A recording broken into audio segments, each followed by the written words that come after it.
Говорим о теме, которая сегодня непосредственно связана с полуостровом. Друзья, День крымско-татарского флага отмечается, собственно, в Крыму, в Украине. Вы знаете, вот любопытное все-таки, простите за лирическое отступление, флаг — это ведь история про символ, который наделяется публичной легитимностью в чьих-то глазах. И иногда люди за флаг готовы идти на какие-то терпеть лишения. И очень часто на протяжении десятилетий, когда флаг становится, например, олицетворением сопротивления, олицетворением мечты, как, например, мечты вернуться на родину, он приобретает очень большое символическое звучание. Вот какие-то грустные параллели порой можно провести между той судьбой, которую испытывал крымско-татарский флаг в советское время, между той чередой испытаний, через которые ему приходится проходить сегодня.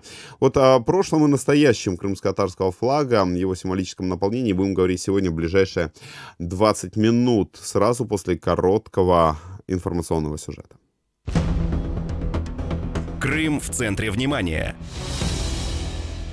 26 июня отмечается День крымско-татарского флага. Российская власть в Крыму объявила сегодня выходной день в связи с празднованием мусульманского праздника Ураза-Байрам и Дня крымско-татарского флага. В Феодосии российские чиновники планируют устроить торжественный концерт. Также в городе пройдет велопробег. Однако массовые мероприятия в Крыму не планируются. До оккупации Российской Федерации на полуострове ежегодно 26 июня проводились различные массовые мероприятия, конкурсы, спортивные соревнования, участниками которых становились тысячи людей. В последние 2 года основные мероприятия, посвященные Дню крымско-татарского флага, проводятся на материковой части Украины силами Меджлиса крымско-татарского народа.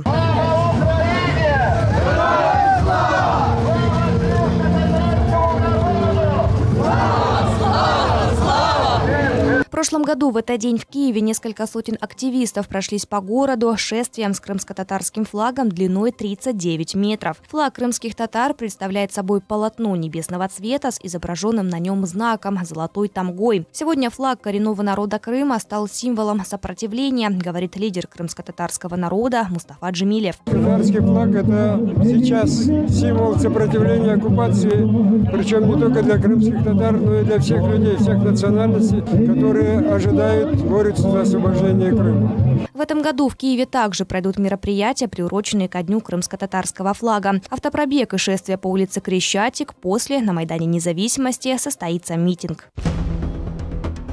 Крым в центре внимания.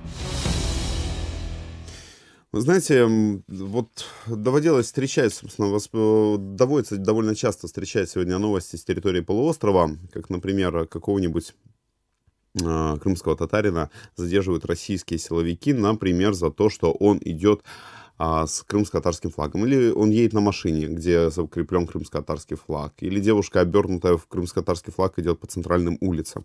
И российские силовики нередко это воспринимают как эдакую демонстрацию, как эдакую политическую фронту, как эдакое политическое заявление. И насколько в этом смысле перекликается судьба крымско-татарского флага сегодня с той судьбой, которую переживало это знамя там еще несколько десятилетий назад. Вот об этом будем говорить с нашей гостьей Задие Салиева, ветеран крымско-татарского национального движения, на связи с нашей студией. Доброе утро. Доброе утро.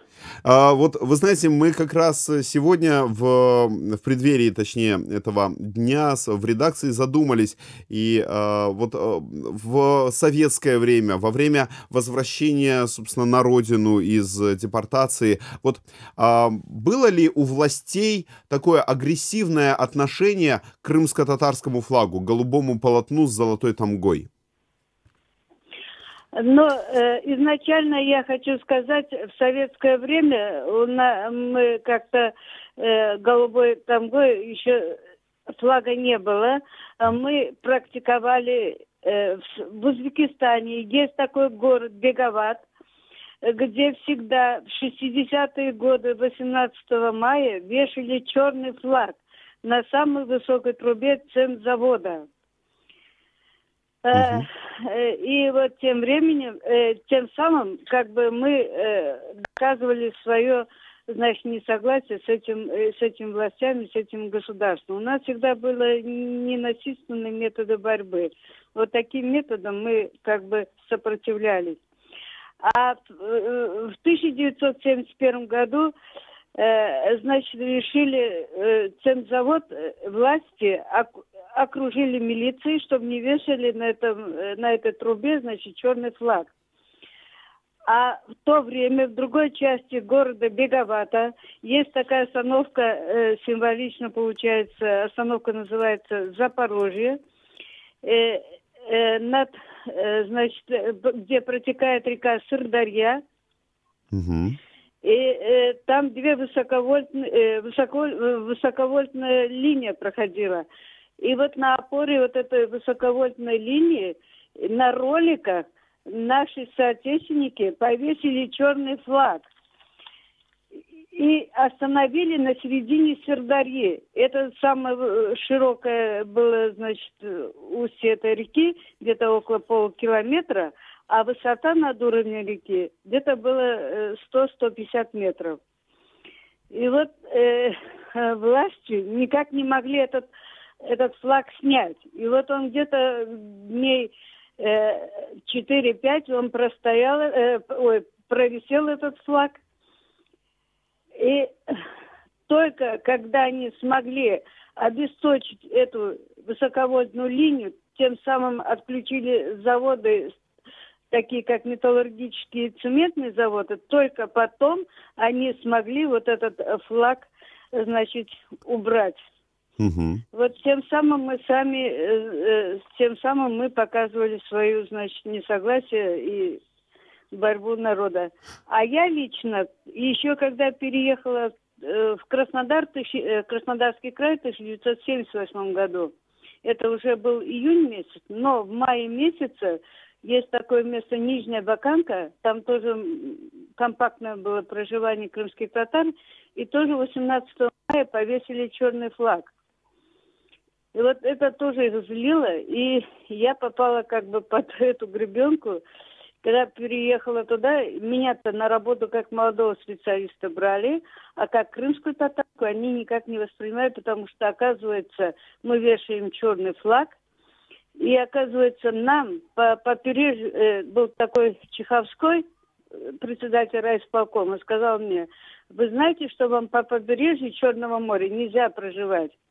А то вы такие черти, уедете, хотите уехать в Турцию. Ну, тем самым я сказала, нам не Турция, мы хотим вернуться все на родину и там проживать.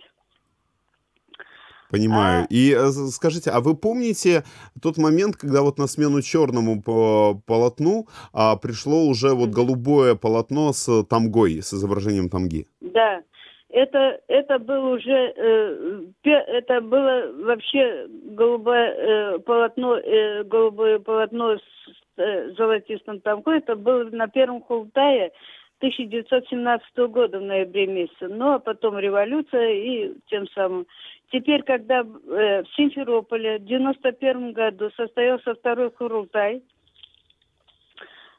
и там было принято решение о гимне крымско-татарского и флаг голубой с золотистой тамгой.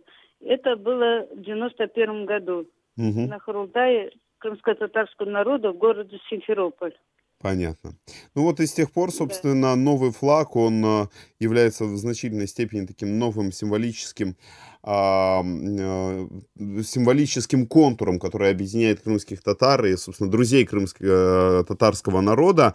И вот, конечно, довольно показательно, что нередко сегодня в Крыму людей за такую, если угодно, несанкционированную демонстрацию крымско-татарского флага российские силовики готовы в том числе задерживать. Спасибо вам большое, Задие Салиева, ветеран крымско-татарского национального движения, была на связи со студией Крым Реалии. К нашей беседе подключается исполняющая обязанности министра информационной политики Украины Эминет Джапар. Эминет, доброе утро. Салям алейкум, Павел Бей. Да, ну, с праздником вас, во-первых, примите искренние поздравления. И если позволите, вот вы не могли бы рассказать, во-первых, о том, в Украине этот день будет ли как-то сегодня отмечаться или какие-то мероприятия проходить, приуроченные к Дню крымско-татарского флага? Ну, это во-первых, вот для начала на этом остановимся. Спасибо большое за вопрос, Павел. Я как раз сейчас за рулем еду на пресс-конференцию, где мы вместе с представителями МИДЖИСа, крымско-татарского народа, планируем анонсировать ряд мероприятий, которые сегодня в течение дня будут иметь место. Конечно, если говорить о Министерстве информационной политики, мы уже третий год подряд проводим коммуникационную кампанию, посвященную этому Дню флага. Мы изготовили видеоролик, посвященный Дню флага. Он у нас на 3 языках: русском, английском и украинском языках. Мы его передаем Министерству иностранных дел для того, чтобы они могли дальше, соответственно, этим роликом пользоваться как раз с точки зрения донесения информации об этом дне и о крымско-татарском народе. Ну, не секрет, наверное, что этот флаг стал таким себе символом сопротивления, потому что крымские татары были одни из самых организованных, сил в 2014 году, которые заявили о непринятии российской действительности, о бойкоте так называемого референдума. И этот флаг сегодня вместе с украинским флагом — это такие два символа сопротивления. Ну и тут символично то, что одинаковые цвета и у крымско-татарского, и украинского флагов. Поэтому наша кампания, она проходит под лозунгом «Два прапори, єдина країна». Смысл в том, что это два народа, которые сегодня выборуют свою идентичность, свою настоящую культуру, историю, не советскую историографию, которая искажала и размазывала эту идентичность, и самое главное — это независимость и свободу от старшего брата, так называемого, от Российской Федерации. Мгм. Скажите, пожалуйста, а вот опять же, я понимаю, этот вопрос наверняка вам довольно часто задают. Можно было услышать мнение о том, что 3 года назад, или в 2013 году, Украина воспринимала Крым, в рамках какого-то, условно говоря, такого, нескольких таких курортно-туристических мазков, и особенно не интересовалась происходящим в Крыму, равно как и судьбой крымско-татарского народа. Вот есть ли какие-то социологические цифры, которые бы говорили о проникновении крымско-татарской темы в сознание украинских граждан, о погружении, собственно, украинских граждан в крымско-татарский вопрос? Да, на самом деле это действительно так, что уровень дистанции между крымскими татарами и украинцами до 2014 года был очень велик. По 12-бальной шкале это 8, это, если я не ошибаюсь, начало 2000-х годов такие замеры происходили, и это показатель того, что это была очень большая дистанция, не было интеграции, не было желание, что ли, украинского общества интегрировать крымско-татарский аспект и в историю, и в культуру, и в современную политику. И да, действительно, вот тоже на таком субъективном уровне, сама как крымская татарка скажу, что вот нас воспринимали как национальным меньшинством. Да, это на самом деле достаточно как... Это не совсем то, как себя идентифицировали крымские татары в течение всех этих 20 с чем-то лет, возвращаясь на свою родину. И что вот официальная риторика крымским татарам, как национальному меньшинству, когда крымские татары становились в ряд со всеми другими народностями, и совершенно не было желания, так скажем, восстанавливать и говорить о какой-то истории. Извините, просто за рулем немножко. Да, конечно, понимаю. И в диалоге быть и вести машину. Да, действительно, вот такое отношение, как не то чтобы народу нон-грата, но это чувство. Даже если брать информационные выхлопы, которые были в отношении крымских, они в основном были с негативным таким оттенком. Очень четкая такая пролиферация мема была, что крымские татары, кроме как самозахватом земли, больше ничем не занимаются. В том числе не было объяснения и понимания украинского общества, почему эти самозахваты имели место. И вот это вот все, оно, собственно, в таком большом информационном поле сформировало достаточно негативное или, максимум нейтральное и дистанционное отношение к крымским татарам. Вот после 2014 года украинское общество перезагрузило, во-первых, на формальном, на официальном уровне свое отношение к крымским татарам. Во-первых, нас признали коренным народом. Украина присоединилась к декларации ООН по правам коренных народов. Это то, за что крымские татары боролись больше, чем 20 лет, возвращаясь в Украину. Сегодня decision-makers или крымские татары имеют возможность влиять на decision-making, да, то есть на принятие каких-то решений, связанных с Крымом. Это то, в принципе, тоже, что было одним из условий национального советского движения крымско-татарского народа со времен второго круга в 90-е годы, о котором говорила Зодия Ханум. То есть, в принципе, сегодня вот на таком общественном уровне мы чувствуем, я как работаю в Министерстве информационной политики, чувствую, что есть очень большой запрос на то, чтобы узнать настоящую историю крымских татар, кто такие крымские татары с точки зрения социально-культурных моментов. Мы проводили исследования в марте 2016 года. Наши данные показывают, что, например, украинское общество более 60% готово поддержать усиление политики в отношении языка и культуры. Ну, то есть, чтобы Украина шла на так называемую позитивную дискриминацию в отношении поддержки языка и культуры. Это как раз вот те данные, которые для нас являются такой основой в понимании, насколько, например, Украина будет готова поддержать идею крымско-татарской национальной и территориальной автономии, да, в рамках Украины. Вот такие цифры мы действительно в марте фиксировали. Мы планируем также в этом году провести, ищем ресурсы на это, для того, чтобы у нас были данные по дистанции. Да, вот то, что у нас по 12-бальной шкале были в 2000 году 8 дистанция, то мы хотим сделать такой же замер сейчас, уже в 2017 году, посмотреть, какая динамика здесь и что изменилось. Вы знаете, ну вот это действительно же такой важный и знаковый момент о том, что вот эта трансформация в сознании происходит. И вот если до недавнего времени, там еще несколько лет назад, крымские татары не попадали вот в этот общий контур украинской политической нации, то сегодня вот в 2014 году те процессы, которые начались, которые происходили в связи с... которые происходили на Майдане, которые происходили во время протестных митингов в Крыму, они вот этот вот контур, общий контур расширили, и, соответственно, вот эта взаимная интеграция, опять же, вот и исходя из ваших слов, она произошла. Исходя из... Вот вы упомянули о том запросе на информацию, который есть у жителей материковых областей Украины в отношении крымских татар. А в первую очередь это какие вопросы? Вот даже вот в частных беседах вам, например, какие вопросы адресуют? Я не очень услышала ваш вопрос. Да-да-да. Вот какие вопросы, запрос на какую информацию у украинцев в отношении крымских татар сегодня есть? А какую информацию они готовы от вас слышать? Очень интересуются современным положением, то есть реальным положением крымско-татарского народа в Крыму, в первую очередь, да, и с точки зрения правонарушений, которые есть, и вообще с точки зрения социально-культурных проявлений. То есть вот как крымским татарам сегодня живется в Крыму, это основной вопрос. Это, кстати, вопрос не только со стороны украинского общества, да, который чаще всего задают, а это еще и вопрос со стороны международного сообщества. То есть есть сегодня запрос на то, чтобы знать, как реально живется крымским татарам в Крыму. Но потом один из таких наиболее задаваемых вопросов — это как себя крымские татары позиционируют в будущем. Да?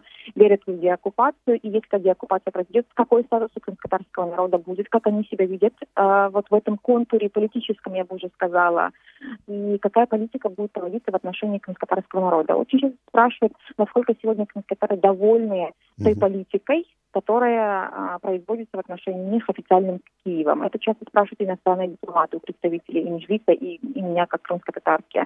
То есть эти вопросы очень-очень интересуют. Я единственное, что хотела добавить вот к нашему изначальному диалогу, да, вот тому вопросу, насколько интегрированы крымские татары. Вот сегодня есть истории успеха, когда крымские татары могут быть национальным успехом Украины. Это как Джамала, да? Ее песня о депортации крымских татар, она сама как исполнительница, крымская татарка, украинка, она победила на Евровидении, и вот сегодня общество начинает осознавать, что крымские татары, интегрируясь в этот контур, социально-культурный контур, могут побеждать.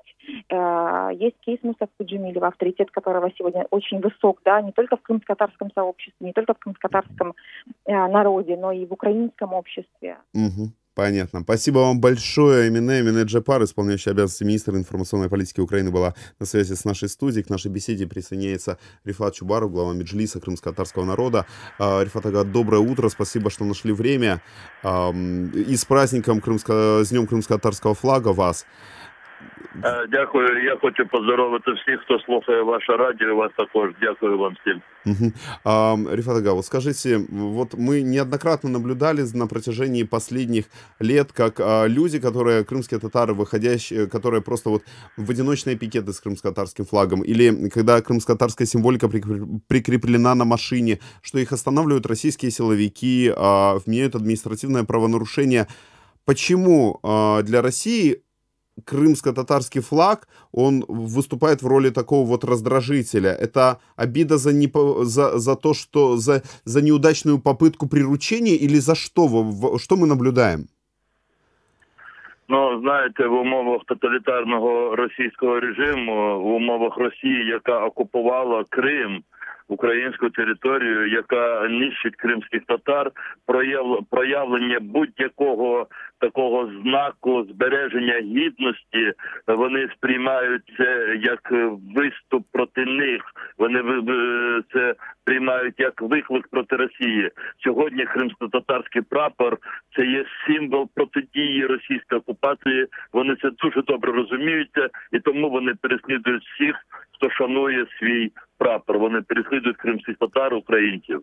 Мы сегодня как раз в эфире разговаривали с Диес Алиевой, ветераном крымско-татарского национального движения. Она рассказывала, что до 91 года вот роль флага нередко выполняла черное знамя, черное полотнище, которое вывешивали 18 мая активисты крымско-татарского национального движения там в тех местах, где им выпало жить после депортации. Вот хотел, может быть, вот ваши, если у вас есть личные воспоминания, связанные с тем, вот с той крымско-татарской символикой, которая в свое время приходилось использовать для того, чтобы отстаивать свое право вернуться на родину? Ви знаєте, що десь з 11 років я так сталося, мої батьки змогли переїхати до Криму, тоді буквально декілька сот сімей, які прорвалися до Криму, і я виріс в Криму, і тоді я не можу так пов'язати спогадами, бо я не жив там, де було багато кримських татар. Але я хочу сказати про те, що саме повернення прапору кримсько-татарського блакитного полотнища золотою томгою, воно відбулося, коли в 91-му році мене, і я так відчуваю, у багатьох кримсько-татар було таке, знаєте, відчуття повернення щось такого, що не вистачало все життя. І я думаю, що і ви це знаєте, наскільки органічно оцей прапор було повернуто в 91-му році, кримсько-татарське життя. Він знову був піднятий над Кримом, і я вже вірю в те, що він ніколи вже не буде спущений на своїй землі. Спасибо вам большое, Рифат Агая, за то, что нашли время к нашей беседе присоединиться. Рифат Чубаров, глава Меджлиса крымско-татарского народа, был на связи с нашей студией. Еще раз поздравляем и Рифата Абдурахмановича, и всех наших крымско-татарских друзей, да и всех, собственно, крымчан с Днем крымско-татарского флага. Сегодня в Киеве, например, друзья, будет проходить ряд важных мероприятий. Это и автопробег по городу, это и детские, и другие мероприятия на Майдане Независимости, это и такое шествие с большим национальным крымско-татарским флагом по Крещатику. Все это будет происходить где-то начиная с 4 часов. В 4 часа начинается автопробег, в 6 часов начинается мероприятие, и будет в том числе мероприятие на территории полуострова, поэтому, друзья, не оставайтесь равнодушными.